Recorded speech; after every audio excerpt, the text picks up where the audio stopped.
আসসালামু আলাইকুম বন্ধুরা, আপনারা সবাই কেমন আছেন? আশা করি আপনারা সবাই ভালো আছেন।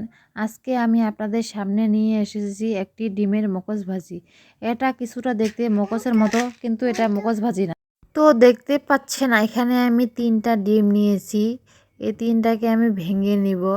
নেয়ার পরে একটা কাঁটা চামচের সাহায্যে এটাকে ঘুলিয়ে নেব।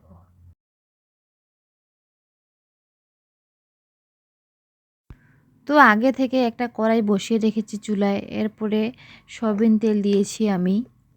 এরপরে পেঁয়াজ কুচি, কাঁচামরিচ কুচি দিয়েছি। এটা একটু বাদামি হওয়া পর্যন্ত অপেক্ষা করব। তারপরে 1 চামচ আদা বাটা, 1 চামচ রসুন বাটা, 1 চামচ লবণ, 1 চামচ হলুদ গুঁড়া, 2 চামচ মরিচা গুঁড়া, 1 চামচ ধনিয়া গুঁড়া। তারপরে আমি এখানে দালচিনি নিয়েছি 2 টুকরো, তেজপাতা নিয়েছি, ছোট এলাচ আর লং। এখন আমি কষিয়ে পানি দিব সিদ্ধ হওয়ার জন্য। এরপরে সিদ্ধ হয়ে গেছে, এখানে আমি একটু নাড়িয়ে চাড়িয়ে নেব যেন লেগে না যায়।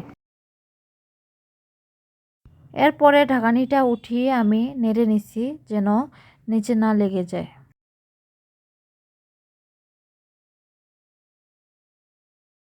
এরপরে ঢাকনিটা উঠায় আমি কিছুক্ষণ কষিয়ে নিয়েছি।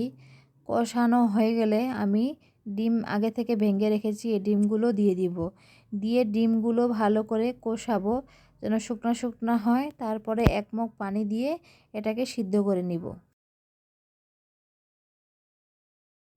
তো পানিটা শুকিয়ে গেছে, এখন এটাকে আমি ভালো করে ভাজি করে নিব। যেভাবে আপনারা মগজ ভাজেন এরকম করে ভাজি নিতে হবে ঝরঝর করে।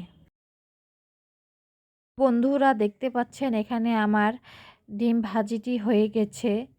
তো আমার চ্যানেলটি আপনাদের কাছে ভালো লেগে থাকলে লাইক করবেন, কমেন্ট করবেন, শেয়ার করবেন এবং চ্যানেলটিকে সাবস্ক্রাইব করবেন। আল্লাহ হাফেজ।